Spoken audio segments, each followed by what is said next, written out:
Hello বন্ধুরা, জ্ঞানজ্যোতি coaching সেন্টারের পক্ষ থেকে তোমাদের সকলকে জানাই স্বাগত। আজকে আমি তোমাদের সঙ্গে যে বিষয়টি সম্পর্কে আলোচনা করব সেটি হচ্ছে মৌর্য যুগের ইতিহাসের উপাদান অর্থাৎ মৌর্য যুগের ইতিহাস জানতে আমাদের কোন কোন উপাদানগুলি গভীরভাবে সাহায্য করে বা মৌর্য যুগের ইতিহাস জানতে হলে আমাদের কোন কোন উপাদানের উপর নির্ভর করতে হয়। ক্লাসটি শুরু করার আগে তোমাদেরকে একটু বলতে চাই, তোমরা যারা আমাদের কোচিং সেন্টারে এখনো যুক্ত হওনি কিংবা যুক্ত হতে চাইছো তারা উপরে দুটি নাম্বার দেখতে পাচ্ছ 6295916282 এবং 7076398606। এই দুটি নাম্বারের মধ্যে যে কোনো একটি নাম্বারে যোগাযোগ করে আমাদের সঙ্গে কিন্তু যুক্ত হয়ে যেতে পারো। এই দুটি নাম্বার হলো আমাদের কোচিং সেন্টারের অফিসিয়াল হেল্পলাইন নাম্বার। তো দেরি না করে আজকে টপিক সম্পর্কে কিন্তু আলোচনা শুরু করছি। দেখো, মৌর্য যুগের ইতিহাসের উপাদান। তো এই যে প্রাচীন ভারতের ইতিহাস জানার ক্ষেত্রে আমরা কিন্তু মৌর্য যুগ থেকে কিন্তু বিভিন্ন যে প্রচুর উপাদান পেয়ে থাকি এবং এই যে উপাদানগুলি রয়েছে এই উপাদানগুলিকে মূলত যে দুটি ভাগে ভাগ করে আলোচনা করা যেতে পারে। দেখো, একটি হলো যে সাহিত্যিক উপাদান এবং একটি হলো যে প্রত্নতাত্ত্বিক উপাদান। এবং এই সাহিত্যিক উপাদানগুলির মধ্যে রয়েছে বিভিন্ন পুরাণ রয়েছে, এছাড়াও বৌদ্ধ গ্রন্থ রয়েছে, জৈন গ্রন্থ রয়েছে, এছাড়াও নাটক রয়েছে, গ্রিক পর্যটকদের বিবরণ রয়েছে।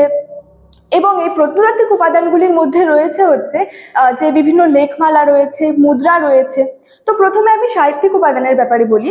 তো এই যে সাহিত্যিক উপাদানের কথা বললাম, তো এক্ষেত্রে বলা যায় যে কৌটিল্যের অর্থশাস্ত্র হলো এ যুগের একটি অতি গুরুত্বপূর্ণ উপাদান।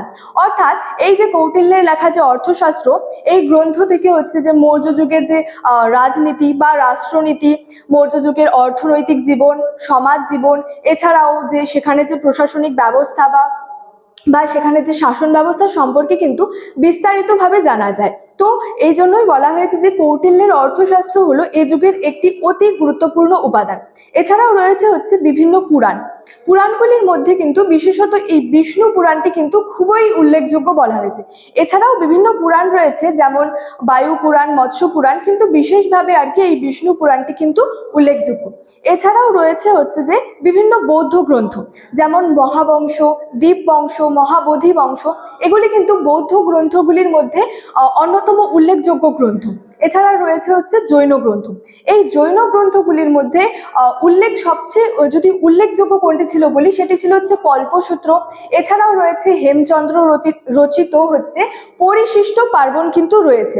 এগুলি থেকে কিন্তু চন্দ্রগুপ্ত মৌর্য সম্পর্কে এই উপাদানগুলি চন্দ্রগুপ্ত মৌর্য সম্পর্কে কিন্তু জানতে চন্দ্রগুপ্ত মৌর্যের যে তথ্য সম্পর্কে কিন্তু আমরা জানতে পারি।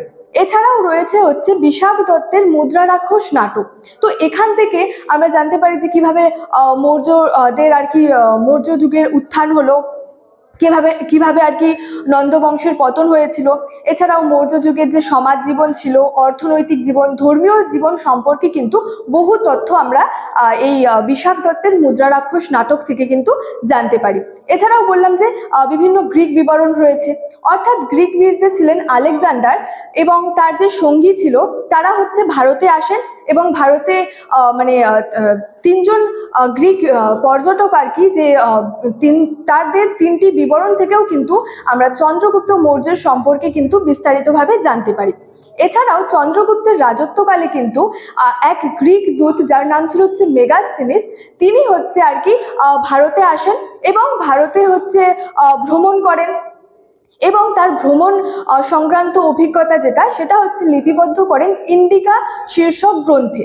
তো এই যে মেগাসথেনিসের ইন্ডিকা, এটাও কিন্তু এই মৌর্য যুগের ইতিহাস জানার জন্য একটি অতি গুরুত্বপূর্ণ উপাদান। যেমন একদিকে ছিল কৌটিল্যের লেখা অর্থশাস্ত্র, তেমনই ঠিক এই মেগাসথেনিসের ইন্ডিকা থেকেও কিন্তু মৌর্য যুগ সম্পর্কে আমরা বিস্তারিতভাবে জানতে পারি। তারপরে রয়েছে প্রত্নতাত্ত্বিক উপাদান। প্রত্নতাত্ত্বিক উপাদানগুলির মধ্যে আমি প্রথমেই বললাম যে সেখানের বিভিন্ন লেখমালা রয়েছে, মুদ্রা রয়েছে। তো এক্ষেত্রে বলা যায় যে প্রত্নতাত্ত্বিক উপাদান হিসেবে অশোকের যে সমস্ত শিলালিপিগুলি বা যে অসংখ্য যে শিলালিপিগুলি ছিল সেগুলি কিন্তু বিশেষভাবে উল্লেখযোগ্য, যেমন স্তম্ভলিপি।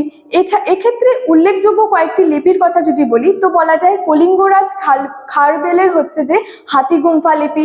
এছাড়াও আরো একজন রয়েছেন যে শক রাজা যে ছিলেন রুদ্রদামন, তার যে জুনাগড় লিপি। এগুলি কিন্তু প্রত্নতাত্ত্বিক উপাদানের মধ্যে খুবই কিন্তু উল্লেখযোগ্য রয়েছে। তো এই ক্ষেত্রে এটাই বলা যায় যে মানে প্রাচীন ভারতের ইতিহাসের উপাদান হিসেবে কিন্তু সাহিত্যিক এবং প্রত্নতাত্ত্বিক যে উপাদান এগুলির মধ্যে যেগুলি আর কি রয়েছে সেগুলি কিন্তু আমাদের এই মৌর্য যুগের ইতিহাস জানতে কিন্তু গভীরভাবে সাহায্য করে থাকে। তো স্টুডেন্ট, এই ছিল আজকে আমার আলোচনার বিষয়। ভিডিওটি তোমাদের ভালো লাগলে অবশ্যই লাইক, কমেন্ট এবং বন্ধুদের সঙ্গে শেয়ার করে দিও।